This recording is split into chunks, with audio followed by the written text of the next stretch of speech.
Okay, everybody got it? Okay, good. Let's get this thing started. All right, quiet on the set, please. Quiet on the set. Camera rolling. Speed. And action.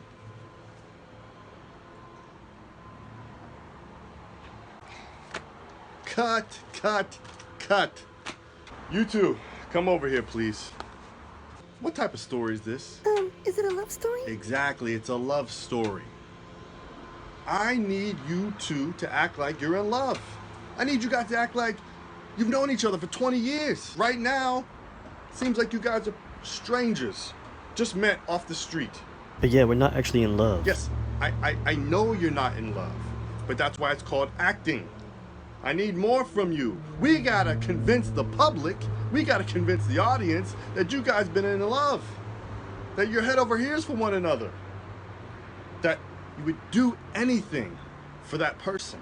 They need to look at you and think that you would cross the desert to get to you, and you would cross the ocean to get to her. We gotta convince the audience of that. Doesn't mean it has to be true, but we need to convince them. Oh, okay, I think I get it. Good thing we're sponsored by Dunkin' Donuts. Go over there, get yourself a cream puff, Y'all get got cream yourself a puffs? glaze, and then come back and let's restart this whole thing. Let's do it right. Please, you're killing me over here. All right, everybody, take 5. Shoot, I'm gonna get me a cream puff and a glaze. Oh, hello. How you doing? We're just sitting here making a big Hollywood production, a love story, of course, a romance, of course. And we're having a tough time doing it.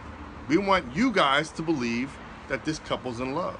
But are the love stories in Hollywood all they're cracked up to be? And if not, then really what should we be looking for?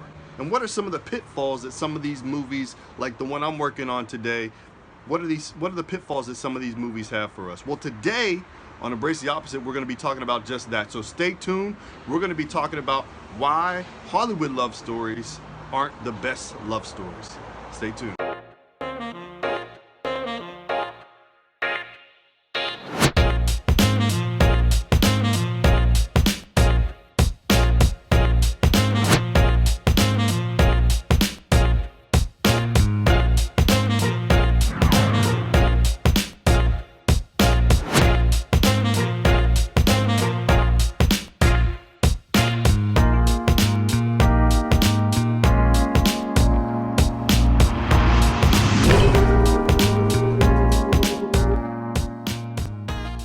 So hey guys, how you doing? Welcome to another episode of Embrace the Opposite. As always, I'm your host Andrew, coming at you guys, looking to discuss, to motivate, to encourage on all things relationship oriented. So as you saw in the intro, we're going to be talking about movies today and romance and how the two merge together, how Hollywood really tells those stories, and are those things that we should really be listening to and pulling from for our own relationships.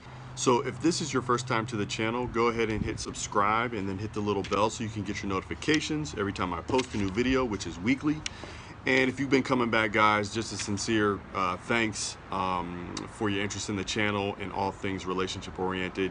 But let's get right into the topic. So anybody that knows me knows I love movies. I've always been big into storytelling, into comic books, all things that where I can sit around and listen to a story or understand the formula for a story. Those things really interest me. So as I looked over Hollywood and some of the larger Hollywood productions about romantic comedies or romance or love stories, I began to see a particular formula that was involved in those stories. Now for myself, because I'm so into movies, I've seen a lot of love stories, I've seen a lot of romantic comedies, and I'm the type of person that gets motivated by watching stories. You know, if you just think about the idea of movies or storytelling, it's definitely something that has the ability to influence a whole community, influence the planet, influence people individually. There's a way that movies can really influence us in those ways and have us think that beginning the relationship is the most exciting part, which it is, but it has us also forgetting about the other elements of a relationship. So let me just go through a couple points that I've noticed about these big budget Hollywood films, these romantic comedies, these love stories, and some of the things that that formula follow. So the first step is basically two people meet. Boy meets girl, girl meets boy, boy meets boy, girl meets girl, whatever it might be. Two people meet for the first time. They can be complete strangers. Maybe they can be a friend of a friend of a friend. Maybe they bumped into each other on the train, and all of a sudden there's this interest or this spark, and the story takes place from there. So the next thing I noticed with a lot of these movies is that the two main characters, whoever they might be, one is normally from a higher class of society and the other one's from a lower class of society. This is to bring in opposites, which I'm not incredibly against, right? But if you look at movies like Titanic, like Cinderella, Pretty Woman, there's a movie I think called Made in Manhattan, which stars Jennifer Lopez. These movies have characters that one is at the very high class of society, they're wealthy, they're successful, whatever it might be, and they meet this person from the quote-unquote slums or the lower class of society. Maybe they don't make as much money, and somehow these opposites attract, which is interesting, and I'm not against this for the storytelling purposes. So the other thing I noticed about these movies, a lot of these movies, is that for whatever reason, it's completely fine for one of the two people to already be in a relationship, and the other person is still pursuing to potentially wreck that other relationship that they're in.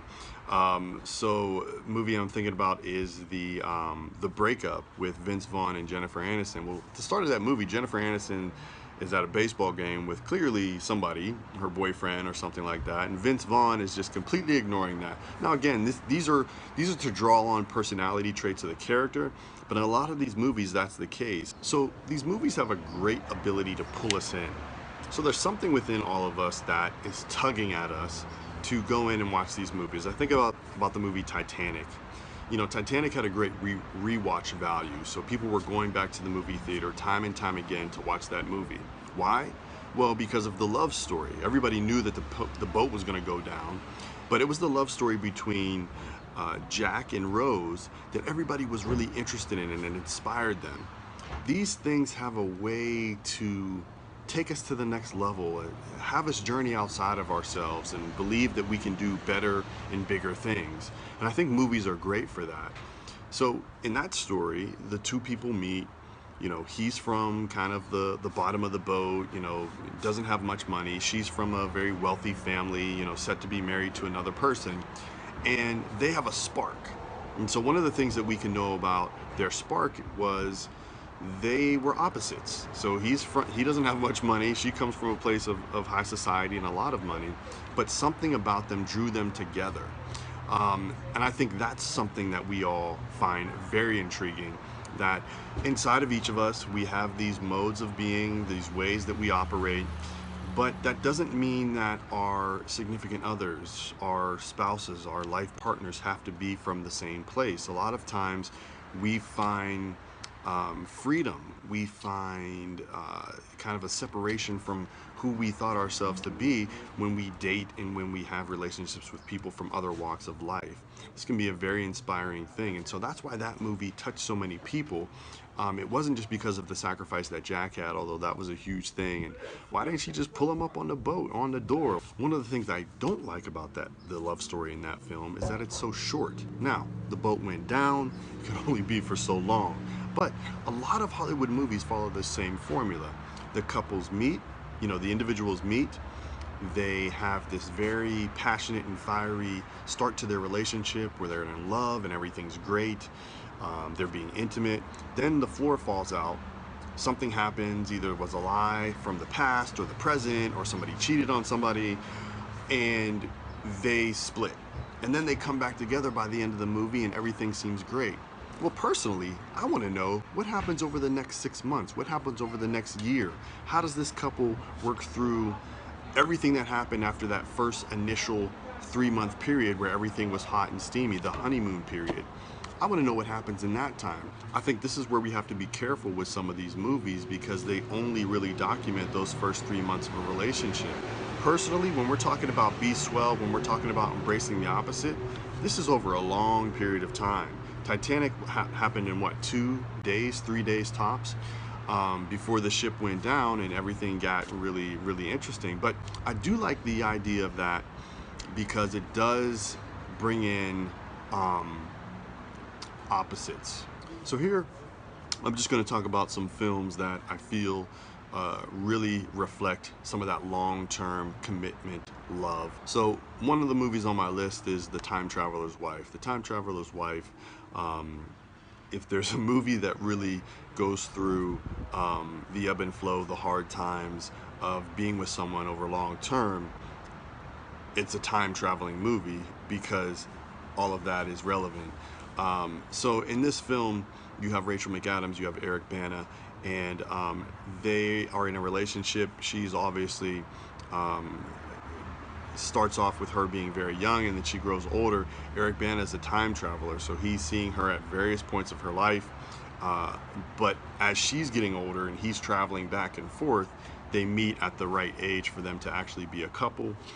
And she maintains a relationship with this guy, and he just vanishes from time to time, and then he'll come back and he vanishes again, and he can be hurt, and all these things come into play, but her love for him maintains. Another movie that I like is also one that spans over a number of years. You could call it a time travel movie, but it's The Fountain. So this one is Rachel Weisz and Hugh Jackman, and so this movie starts back in, I think, 1500 AD, and it's about a conquistador that is searching for the Garden of Eden and the Tree of Life. And so he finds something similar to that, and now we see it goes into the future, and then we see the same two characters who are Hugh Jackman and Rachel Weisz again, and I think 2006 or 2008.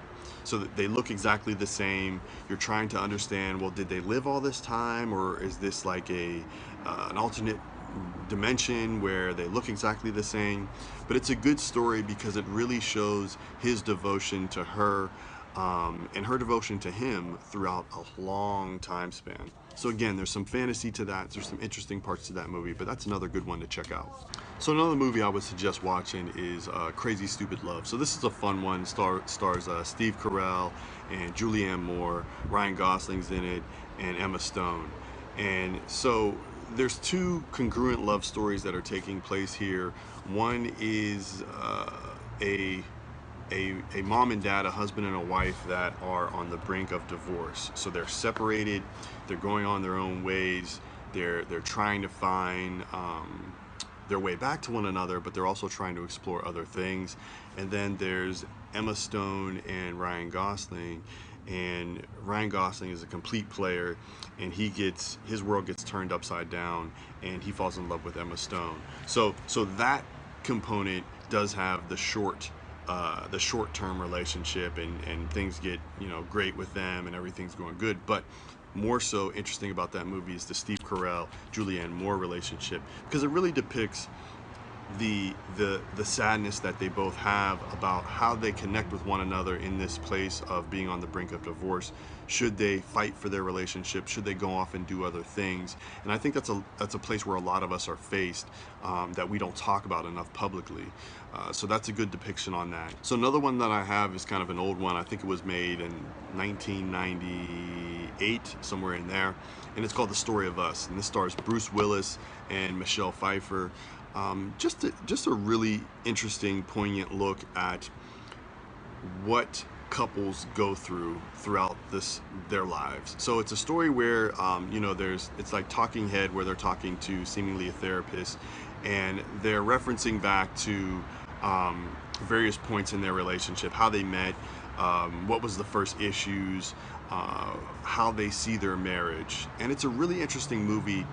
I haven't seen many movies like this that really spanned the whole breadth of a relationship, to where this is another couple that was on the brink of divorce, and the question is, are they going to find some way to make it work? So The Story of Us, it's an oldie, well, an oldie for some, but it's a goodie. And the last one is a great one, and it's called Fireproof. So Fireproof is a movie with Kirk Cameron is in it. He's the main character. And he is in a place in his life where, he's been married a number of years, and he really doesn't have the passion and the love for his wife anymore. He's very short and curt with her, and she with him. and they don't have a lot of respect and understanding for one another. He's looking at pornography, she's potentially flirting and looking to go on other dates with other men, and they're just not fighting for their relationship. Well, you know, the main character, Kirk Cameron's dad, comes into play and gives him a challenge of the Love Dare, and it's a book that maybe some of you know about.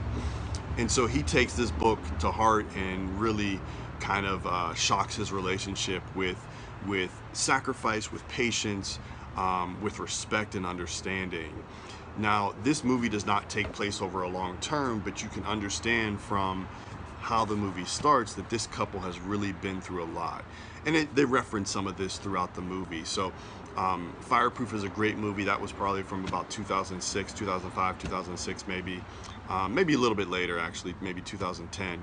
But a great film to check out when you want to look at the long-term effects of a relationship, and then also the love that needs to be pumped into that relationship. So that's what I wanted to share today, guys. Just looking at these Hollywood films, don't buy into them completely. Don't let it take over your life and think that this is the way relationships should go. A lot of them are working on a formula that's to make money, and that's to bring people to the audience. Again, these movies do inspire us. They're good things for storytelling, but watch as you bring them into your relationship, because basically what happens is we feel that first 3-6 months is going to go a certain way, and it normally does. It follows a similar framework, but we really want to focus on the long term. We really want to focus on the ways to maintain a successful relationship long term.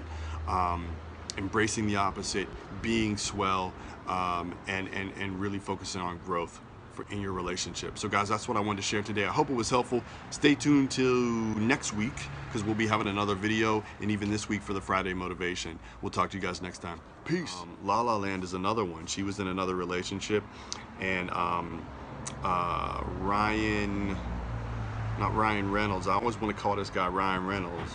Ryan Gosling.